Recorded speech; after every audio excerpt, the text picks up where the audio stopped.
Jansatta article. सतत विकास की मंद रफ्तार 9 अगस्त 2025। अनिरुद्ध गोंड। संयुक्त राष्ट्र की ओर से जारी सतत विकास लक्ष्य एसडीजी की 10वीं रपट में पाया गया कि सतत विकास के लिए वर्ष 2030 का एजेंडा अपनाने से वैश्विक स्तर पर लाखों लोगों के जीवन में जरूर सुधार आया है, मगर अभी भी बहुत से लक्ष्यों में प्रगति अपर्याप्त है। चिंता की बात है कि सभी लक्ष्यों को पाने के लिए निर्धारित 15 वर्ष में से 10 वर्ष बीत गए और अब सिर्फ 5 वर्ष रह गए हैं, जबकि विश्व के कई देश अपने लक्ष्यों को पाने से अभी बहुत दूर हैं। केवल 35% लक्ष्य ही सही रास्ते पर चल रहे हैं। इस तरह वैश्विक स्तर पर प्रगति की अभी पटरी पर नहीं है। सवाल यह है कि अगर लक्ष्यों को पाने की गति ऐसी हो रही है तो क्या वर्ष 2030 तक वैश्विक स्तर पर उन्हें हासिल किया जा सकता? भारत की बात करें तो कुल 193 देशों में 17 सतत विकास लक्ष्यों को पाने में भारत ने निर्धारित अधिकतम 100 अंकों में से 66.95 अंक प्राप्त कर 99 स्थान पर आया है। पिछले वर्ष 2024 में इन लक्ष्यों को प्रगति में भारत 109वें स्थान पे और 2023 में 112वें स्थान पे आ था। यानी इस वर्ष भारत ने महत्वपूर्ण प्रगति करते हुए वैश्विक रैंकिंग में 100 देशों की श्रेणी में जगह बना ली है। हालांकि भारत को वर्ष 2030 तक सभी लक्ष्य प्राप्त करने के लिए अभी काफ़ी प्रयास करने होंगे, क्योंकि कई क्षेत्रों में भारत पिछड़ा हुआ है। भारत की पड़ोसी देश बांग्लादेश 114वें स्थान और पाकिस्तान 140वें स्थान पे को छोड़कर दिया जाए तो चीन 49वें स्थान पे, भूटान 74वें स्थान पे, नेपाल 85वें स्थान पे हैं। यही नहीं, लक्ष्यों की प्रगति में समुद्री पड़ोसी देश मालदीव 53वें और श्रीलंका 93वें स्थान के साथ भारत से आगे हैं। संयुक्त राष्ट्र का उच्च स्तरीय राजनीतिक फोरम हर साल न्यूयॉर्क में आयोजित होता है, जिसमें सतत विकास लक्ष्यों की प्रगति पर समीक्षा की जाती है। गत 14 से 23 जुलाई के बीच संपन्न हुए 10 दिवसीय सम्मेलन के पिछले दिन जारी हुए 10वीं रपट में कहा गया कि स्वास्थ्य, शिक्षा, ऊर्जा और डिजिटल कनेक्टिविटी में विश्व स्तर पर प्रगति से लाखों लोगों के जीवन में सुधार तो आया है, लेकिन वर्ष 2030 तक लक्ष्यों को पूरा करने की प्रगति धीमी है। अभी केवल 35% लक्ष्य ही सही दिशा में आगे बढ़े रहे हैं। 31% लक्ष्यों को मामूली प्रगति है, जबकि 17% में ठहराव आया हुआ है और 18% लक्ष्य तो बहुत पीछे चल रहे हैं। एसडीजी संकल्प के 10 साल बाद एजेंडा 2030 को कोई नई चुनौती भी सामना करना पड़ रहा है। विकासशील देशों में विकास के लिए 4000 अरब डॉलर की कमी है। स्थिति यह है कि वर्ष 2025 के सतत विकास लक्ष्य रपट में किसी भी देश ने अपने सतत विकास लक्ष्यों में से 100% लक्ष्य प्राप्त करने में अभी तक सफलता नहीं पाई है। सतत विकास लक्ष्यों के संकल्प के इतिहास में जाए तो 10 वर्ष पहले 25 दिसंबर 2015 को न्यूयॉर्क में संपन्न हुए संयुक्त राष्ट्र शिखर सम्मेलन में पूरी दुनिया के राष्ट्राध्यक्षों और शासनाध्यक्षों ने विश्व स्तर पर आर्थिक, सामाजिक और पर्यावरणीय विकास के विभिन्न आयामों को संतुलित करने के प्रयास को लेकर 17 वैश्विक लक्ष्यों, इनसे जुड़े 169 विशिष्ट लक्ष्यों को अपनाया था। इन लक्ष्यों में गरीबी उन्मूलन, शून्य भूख, अच्छा स्वास्थ्य, कल्याण, गुणवत्तापूर्ण शिक्षा, लैंगिक समानता, आर्थिक जल और स्वच्छता, सस्ती और स्वच्छ ऊर्जा, अच्छा काम और आर्थिक विकास, उदार नवाचार और बुनियादी ढांचे, असमानता में कमी, टिकाऊ शहर और समुदाय, जिम्मेदार उपभोग और उत्पाद, जलवायु कार्रवाई, पानी के नीचे जीवन, जमीन पर जीवन, शांति, न्याय, मजबूत संस्थाएं एवं साझेदारियां शामिल हैं। साथ ही इन लक्ष्यों को 1 जनवरी 2016 से 2030 तक 15 वर्षों में पूरा करने के लिए सभी देशों ने प्रतिबद्धता भी जताई थी। तब से इन 17 लक्ष्यों को प्राप्त करने में से प्रत्येक देश की प्रगति के तौर पर प्रति वर्ष संयुक्त राष्ट्र की ओर से रपट जारी की जाती है, लेकिन चिंता बात यह है कि अब सिर्फ 5 वर्ष रह गए हैं और कई देश इन लक्ष्यों को प्राप्त करने के लिए संकल्प से काफ़ी पीछे हैं। दुनिया भर में काफ़ी उथल-पुथल हो रही है। एक तरफ रूस और यूक्रेन युद्ध चल रहा है तो दूसरी तरफ इजराइल और गाजा के अलावा ईरान, सीरिया आदि में युद्ध जैसी वैश्विक चुनौतियों के बावजूद कई लक्ष्यों में वृद्धि हुई है। जैसे HIV संक्रमण में लगभग 40% की गिरावटें आई हैं। मलेरिया की रोकथाम में 1.7% करोड़ लोगों की जान बच गई है। विश्व की आधी से अधिक जनसंख्या तक सामाजिक लक्ष्य स्वास्थ्य सुरक्षा पहुंच गई है। वर्ष 2023 तक विश्व की 92% आबादी को बिजली की आपूर्ति हो चुकी है। वर्ष 2015 में 40% लोग इंटरनेट का उपभोग करते थे, जो 2024 में 68% तक हो गया है। यह रपट कई चुनौतियों को और भी ध्यान खींचती है। इनमें से 80 करोड़ से अधिक लोग अभी भी गरीबी से गुजर बसर कर रहे हैं। विश्व के करोड़ों लोगों को सुरक्षित पेयजल, स्वच्छता और स्वास्थ्य सेवाएं नहीं मिली हैं। जलवायु परिवर्तन का भी काफ़ी प्रभाव है। 2024 विश्व का सबसे गर्म वर्ष रहा, जिससे तापमान पूर्व औद्योगिक स्तर से 1.55 डिग्री अधिक हो गया है। वैश्विक शरणार्थी आबादी में भी बढ़ रही है। विश्व में 1.12 अरब लोग बुनियादी सेवाओं के बिना झुग्गी झोपड़ियों या अस्थायी बस्तियों में रहते हैं। लक्ष्यों में प्रगति की बात की जाए तो वर्ष 2012 और 2024 के बीच 5 वर्ष में कम आयु के बच्चों को बोना पर 26.4% से घटकर 23.2% रह गया है। वैश्विक मातृ मृत्यु दर भी 1 लाख जीवित बच्चों पर 228 से घटकर 197 हो गई है, जबकि 5 वर्ष से कम आयु के बच्चों की मृत्यु दर में 16% की कमी आई है। भेदभावपूर्ण कानून को हटाने और लैंगिक समानता ढांचे को स्थापित करने में सकारात्मक कानूनी सुधार लागू हुए हैं। नवीकरणीय ऊर्जा में तो वृद्धि के साथ ऊर्जा स्रोत बढ़े हैं। मोबाइल ब्रॉडबैंड की पहुंच वैश्विक जनसंख्या के 51% तक पहुंच गई है। कई देशों ने अपने लक्ष्य को प्राप्त करने में उल्लेखनीय प्रगति की है। 45 देशों ने सार्वभौमिक बिजली तक पहुंच बनाई और 54 देशों ने 2024 के अंत तक कम से कम एक रोग का उल्लंघन किया है। लेकिन रपट में कई चुनौतियों से निपटने और लक्ष्य को प्राप्त करने में प्रगति लाने के लिए तत्काल बहुपक्षीय कार्रवाई और वित्तीय सुधार लाने का आह्वान भी किया गया है, क्योंकि अधिकतर लक्ष्य 40 से 42% से नीचे हुए हैं। भारत हर वर्ष अपनी वैश्विक रैंकिंग में सुधार ला रहा है। गरीबी उन्मूलन, स्वास्थ्य सेवाओं और स्वच्छ ऊर्जा सहित कई क्षेत्रों में काफ़ी प्रगति हुई है, मगर अभी भी भारत को भी अपने लक्ष्यों को पाने में तेजी लानी होगी। दुनिया भर में संघर्ष, जलवायु परिवर्तन और वित्तीय बाधाएं सतत विकास लक्ष्यों तक पहुंचने में मुख्य तौर पर दिक्कतें पैदा कर रही हैं। गरीबी, भुखमरी, असमानता, जलवायु परिवर्तन, पर्यावरण, शांति और न्याय सबसे बड़ी वैश्विक चुनौतियां हैं। वैश्विक स्तर पर बहुपक्षीय सुधार विकास के लिए वित्तीय संसाधनों को जुटाने के प्रयास करने होंगे और आपसी संघर्षों को दूर करना होगा। वित्त संघर्ष में जो खर्च हो रहे हैं उस धनराशि को पर्यावरणीय चुनौतियों और सतत विकास की योजनाओं में लगाने से कई लक्ष्यों को प्राप्त करने में आसानी होगी। आनंद के सूत्र। प्रेम अवस्थी।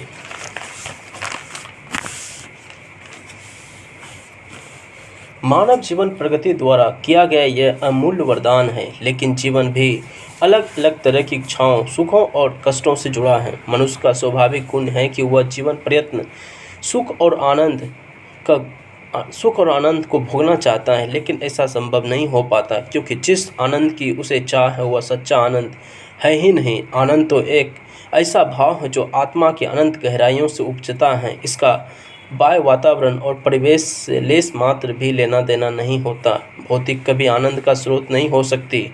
बाहरी जगत की वस्तुएं, व्यक्ति और परिस्थितियां सच्चे आनंद का आधार निर्मित करने में कभी समर्थ नहीं हो सकती। कबीर दास ने कहा है कि कस्तूरी कुंडली बसे मृग ढूंढे बन माही, ऐसे घटघर राम है दुनिया देखत नहीं। ठीक यही स्थिति आज मनुष्य की है। सही मायने में देखा जाए तो सच्चे आनंद के सूत्र स्वयं मनुष्य के पास ही होते हैं, लेकिन बुद्धि और विवेक पर अज्ञानता का आवरण होने के कारण वह उसे पहचानने में असमर्थ और असफल रहता है। आनंद का प्रथम और सबसे अहम सूत्र आत्मबोध या आत्मचिंतन, मगर बाह्य विषयों के मायाजाल में बुरी तरह जकड़ा होने के कारण मनुष्य इस अमूल्य सूत्र को ढूंढने के लिए समय नहीं निकाल पाता। इसकी दशा वही कहीं न कहीं हिरन जैसी हो जाती है, जो अपनी ही नाभि में स्थिर कस्तूरी को नहीं ढूंढ पाता है, यहाँ वहाँ मारा फिरता है। आत्मचिंतन हमें भले ही कुछ समय के लिए बाह्य जगत की चौकाचौंध से दूर ले लिया जाता है, लेकिन जिस मनुष्य ने एक बार भली भांति आत्मचिंतन, आत्मनिरीक्षण और आत्म अवलोकन की प्रक्रिया को साध लिया, वह आनंद की एक ऐसी अवस्था को प्राप्त कर लेता है जो दिव्य और अनुपम होती हैं। आत्मचिंतन और आत्मबोध रूपी कुंजी जिसके साथ लग गई, वह अनेक व्यर्थ के बंधनों से मुक्त पाकर स्वयं में आंतरिक जगत में ही अपार प्रसन्नता को प्राप्त कर लेता है। आत्मबोध हो जाने पर बाहरी सुख नितांत निम्न कोटि की प्रतीत होने लगते हैं, लेकिन आनंद की इस दुर्लभ कुंजी को प्राप्त कर पाना भी बेहद दुष्कर कार्य है। इसके लिए हमें बाह्य विषयों से विमुख होते हुए स्व पर केंद्रित करके अपने आप को जानने के लिए कठिन साधना में रत रहना पड़ेगा। आनंद का दूसरा महत्वपूर्ण सूत्र है स्वीकृति। अगर हम सच्चे अर्थों में आनंद के सागर में डूबना चाहते तो हमें जीवन की प्रत्येक परिस्थितियों को स्वीकार करना होगा। परिस्थितियां हमारे अनुकूल भी होगी और प्रतिकूल भी, मगर जहां हमें बिल्कुल अनुकूल परिस्थितियों में उत्साह के भाव से आत्मस्रोत रहना होगा, वही प्रतिकूल परिस्थितियों में धैर्य बनाए रखते हुए अपने लक्ष्य की ओर आगे बढ़ना होगा। घड़ी घड़ी परिवर्तनशील जीवन की नौका सदैव हमारी अपेक्षाओं के अनुरूप ही नहीं चल सकती। इस सत्य को स्वीकारते हुए जीवन की प्रत्येक परिस्थिति में संतुलित मानसिक व्यवस्था को बनाए रखना आनंद की दूसरा प्रमुख सूत्र है। आनंद तीसरे सूत्र के रूप में हम कृतज्ञता पर गौर कर सकते हैं। जब हम छोटे छोटे अवसरों पर दूसरे के प्रति कृतज्ञता का भाव रखेंगे तो निश्चित रूप से हम अहम के भाव से पूर्णतः मुक्त हो जाएंगे। यह अहम भाव ही है जो हमें सच्चे आनंद से दूर ले जाता है। जिस दिन हमारे अंत में से अहम का अंधकार समाप्त हो जाएगा, उसी दिन हमारे अंत मन एक दिव्य आनंद के आलोक में जगमगा उठेगा।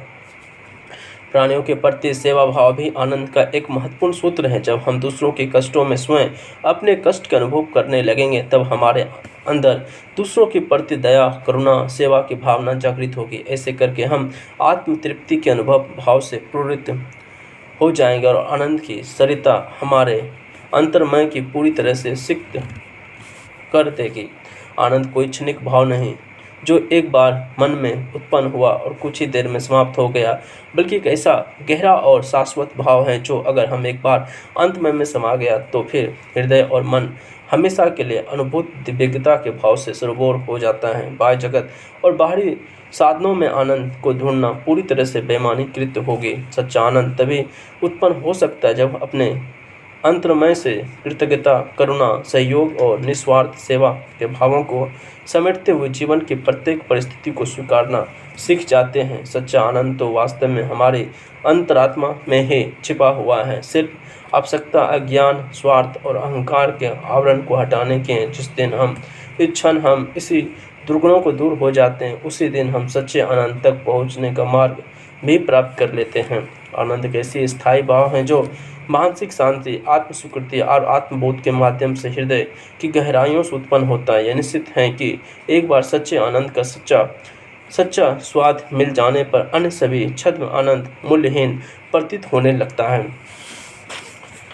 सच्चे आनंद को आत्मसात करने के लिए हमें प्रकृति और उसके सभी अंगों जैसे साहित्य, संगीत, कला, ध्यान, योग और प्रार्थना को गहरा जुड़ा रखना होगा, क्योंकि प्रकृति से जुड़कर ही हम सभी कठिनाइयों से मुक्त हो सकते हैं। जीवन की प्रत्येक मुश्किलों का समाधान प्रकृति है। जब मुश्किलें ही नहीं रहेगी तो फिर निस्संदेह जीवन में आनंद ही आनंद होगा। यह कहा जा सकता है कि सच्चे आनंद के सूत्र खुद हमारे अंदर ही निहित हैं। उन्हें कहीं भी बाहर जाने खोजने की आवश्यकता नहीं। पारदर्शिता का तकाजा। जनसत्ता। किसी भी देश में लोकतंत्र की मजबूती और विश्वसनीयता इस बात पर निर्भर करती है कि उसमें सरकार के चुने जाने की प्रक्रिया कितनी स्वच्छ, स्वतंत्र और पारदर्शी है। इसके लिए चुनाव सुनियोजित तरीके से वाली संस्था को सुनिश्चित करना होगा। कोई भी नागरिक वोट देने के अधिकार से वंचित न हो। मतदान की पूरी प्रक्रिया पारदर्शिता, चुनाव में हिस्सेदारी करने वाले सभी दलों के लिए भरोसेमंद हो और नतीजे को लेकर सभी पक्ष संतुष्ट हो। मगर देश में होने वाले अमूमन हर चुनाव के बाद जिस तरह के विवाद सामने आते रहे हैं, मतदान की प्रक्रिया में गड़बड़ी और लोकतांत्रिक वोटिंग मशीनों के समूचे तंत्र के साथ साथ नतीजे तक को लेकर जैसे सवाल उठे हैं, उससे कई तरह की आशंका खड़ी हुई हैं। अब लोकसभा में नेता प्रतिपक्ष राहुल गांधी ने गुरुवार को सार्वजनिक रूप से कई जगहों पर हुए मतदान और से हुई गड़बड़ियों के संदर्भ में चुनाव आयोग की कार्यशैली को लेकर जिस तरह से सवाल उठाए हैं, वे अपनी प्रकृति में बेहद गंभीर और स्वाभाविक ही इस पर चुनाव आयोग की ओर से स्पष्टता की अपेक्षा की जा रही है। गौरतलब है कि राहुल गांधी ने संवाददाता सम्मेलन में चुनाव आयोग पर गंभीर आरोप लगाए और दावा किया कि लोकसभा चुनाव और महाराष्ट्र और हरियाणा के विधानसभा चुनाव में मतदाता सूची में बड़े पैमाने पर धांधली की गई। उन्होंने कर्नाटक के एक विधानसभा क्षेत्र का आंकड़ा सामने रखते हुए आरोप लगाया कि मतदाता सूची में हेरफेर, फर्जी मतदाता, गलत पते, एक पते पर कई मतदाता, एक मतदाता का नाम कई जगह की सूची में जैसे कुछ खास तरीकों पर आधारित वोट चोरी करने के इस मॉडल को कई निर्वाचन क्षेत्रों में अमल में लाया गया है ताकि भारतीय जनता पार्टी को फायदा मिल सके। हालांकि चुनाव गड़बड़ी की शिकायत पहले भी आती रही है, लेकिन आमतौर पर वे किसी नतीजे पर नहीं पहुंच सकी या फिर निर्वाचन आयोग की ओर से उन्हें निराधार घोषित किया जा रहा था। अब इस बार जिस गंभीर स्वरूप में उसे सामने से उठाया गया, उसके बाद देश भर में ये बहस खड़ी हो गई। क्या अगर इन आरोपों को मजबूत आधार हैं तो इससे एक तरह से समूची चुनाव प्रक्रिया की वैधता कटघरे में खड़ी होती है।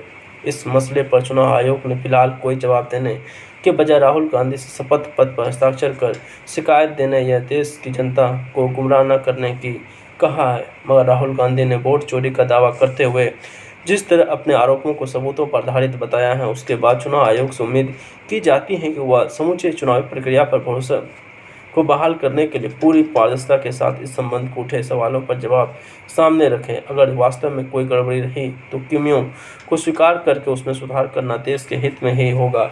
यूं ही मतदाता सूची में गलत तरीके से नाम हटाने और जोड़ने या फर्जी मतदाता के जरिए नतीजों को प्रभावित करने को लेकर हर चुनाव के बाद विवाद खड़े होते रहे हैं।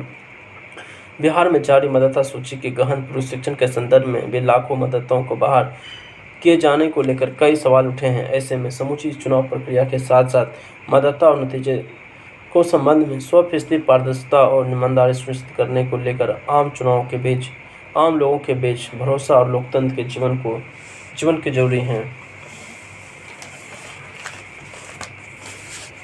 अधिकार और सीमा प्रवर्तन निर्देशालय यानी ईडी की कार्यशैली और उसकी भूमिका पर आए दिन सवाल उठते हैं। राजनीतिक दलों का आरोप है कि ईडी प्रतिरोध की भावना से कार्रवाई करती है और वो सही न्यायालयों को लेकर उच्च न्यायालयों से लेकर शीर्ष अदालत ने निरंतर कई बार सवालों को कटघरे में खड़े कर दिया है। अफसोस किए हैं कि ईडी की ओर से आरोपी बनाए गए दोषी सिद्ध न होने पर महीनों विचाराधीन कैदी के रूप में जेल में बंद रहते हैं। ऐसे में सवाल स्वाभाविक है, धन शोधन रोकथाम कानून का दुरुपयोग कैसे और क्यों हो रहा है और किसके इशारे पर हो रहा है। इस कानून के तहत दोष सिद्धि दर पर भी सवालिया निशान लग चुके हैं। गुरुवार को शीर्ष अदालत ने इस बात पर चिंता जताई कि धन शोधन मामले में सजा की दर बहुत कम है। अदालत ने ईडी को सख्त लहजे में चेताया कि वो किसी गुंडे की तरह काम नहीं कर सकती, उसे कानून के दायरे में रहकर काम करना होगा। अदालत की टिप्पणी ईडी की जांच प्रक्रिया और कार्यशैली पर एक बड़ा सवाल है। अगर इस संस्थाओं की छवि इस कदर नकारात्मक बन रही है तो इस पर उसे सोचने की जरूरत है। ऐसा नहीं कि शीर्ष अदालत ने प्रवर्तन निदेशालय को कामकाज पर कोई अपनी पहली बार उठाया है। पिछले महीने में अदालत ने कहा कि ईडी सारी हदें पार कर रही है। यह गंभीर स्थिति है कि न्यायिक हिरासत खत्म होने के बाद आरोपी जेल से बाहर आ जाते हैं। इस दौरान प्रवर्तन न तो अपनी जांच पूरी कर पाती है और न ही उसके खिलाफ आरोप सिद्ध कर पाता है। इस पर विचार किया जाना चाहिए कि अगर ईडी के पास किसी आरोपी को गिरफ्तार करने के लिए मजबूत आधार होता तो दोष सिद्धि की दर फीसदी से भी कम क्यों है। इस पर चिंता जताते हुए शीर्ष अदालत ने उचित सवाल किया कि अगर आरोपी बरी हो जाते हैं तो इसका भुगतान कौन करेगा। यह बेकसूर नागरिकों की स्वतंत्रता का भी सवाल है। ईडी की छवि पर अगर प्रश्न उठ रहे हैं तो इसका निवारण अब से उसे करना होगा। इस संदर्भ में ईडी के शीर्ष अदालत की इसी नसीहत पर गौर करने की जरूरत है। उसे कानून की सीमा में काम करना होगा।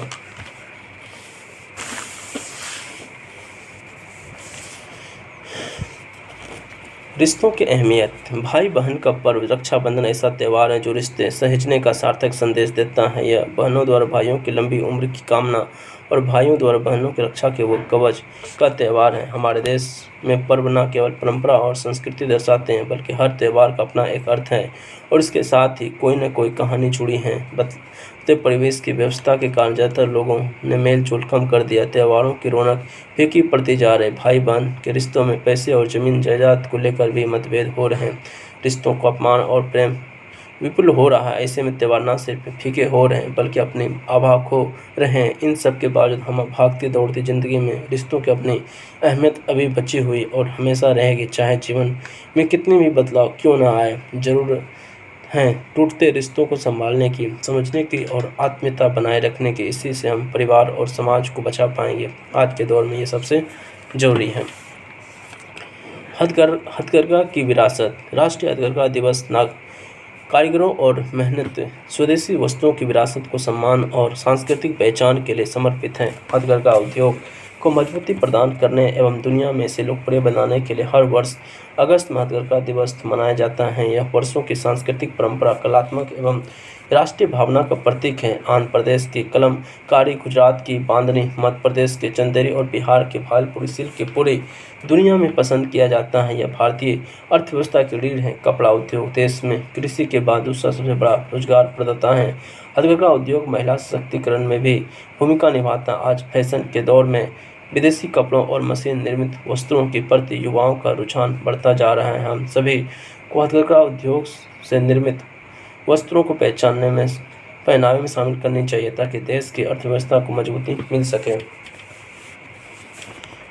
विनम्रता का भाव। मनुष्य ने व्यक्तित्व की असली पहचान उसके आचरण से प्रकट होता है। यह पद प्रतिष्ठा या धन प्रभाव क्षणिक हो सकता है, परंतु विनम्रता का प्रभाव अस्थायी होता है। विनम्र व्यक्ति अपनी सरल सहजता और मधुर वाणी के सबके हृदय में स्थान बना लेता है। अक्सर सफलता पाकर मनुष्य में अहंकार जन्म लेता है और वह स्वयं को श्रेष्ठ मानने लगता है और दूसरों को महत्वहीन। यही अहंकार उसके पतन का कारण बनता है। इतिहास साक्षी है, अहंकारी राजा भी नष्ट हुए। विनम्रता का अर्थ कमजोरी नहीं, बल्कि सबसे ताकत है। यह वह शक्ति है जो व्यक्ति को ऊंचाई पर पहुंचा कर भी जमीन से जुड़े रखती है। विनम्रता सच्चा सद्गुण है। गुणों के साथ विनम्रता का मेल व्यक्ति को आदरणीय बना देता है। कठोर शब्द रिश्तों को तोड़ते हैं, जबकि विनम्र व्यवहार संबंधों को मजबूत करता है। इसलिए विनम्र रहें, क्योंकि यह गुण जीवन के सार्थक, समाज के सौहार्दपूर्ण और व्यक्ति को महान बनाता है। आभासी संजाल। आज मनुष्य वह भौतिक संसाधनों से घिरा हुआ है, लेकिन मानसिक रूप से पहले से कहीं अधिक अस्थिर होता जा रहा है। बाजारवाद और विज्ञापनों ने सुख की परिभाषा की उपभोग से जोड़कर हमारे मानसिक संतुलन को गहराई से प्रभावित किया है। स्मार्टफोन, एआई और तकनीक ने जीवन को आसान बनाया है, लेकिन साथ ही इनसे इंसान को आभासी दुनिया में उलझा दिया है। दिन के कई घंटे मोबाइल पर बिताने की आदत ने न केवल शारीरिक सक्रियता कम कर दी है, बल्कि मानसिक सक्रियता और एकाग्रता पर भी असर डाला है। लोग पढ़ाई, नौकरी, व्यवसाय में ध्यान नहीं लग पा रहे। अंधता, चिड़चिड़ापन, अवसाद और गुस्सा अब आम नागरिक लक्षण बन गए हैं, आम मानसिक लक्षण बन गए हैं। मानसिक रोग के मामले में तेजी से बढ़ रहे युवाओं की पौड़ाई में अनिद्रा, तनाव और आत्महत्या की प्रवृत्ति चिंताजनक रूप से बढ़ी हुई है। जनता आर्टिकल पूरे दिन।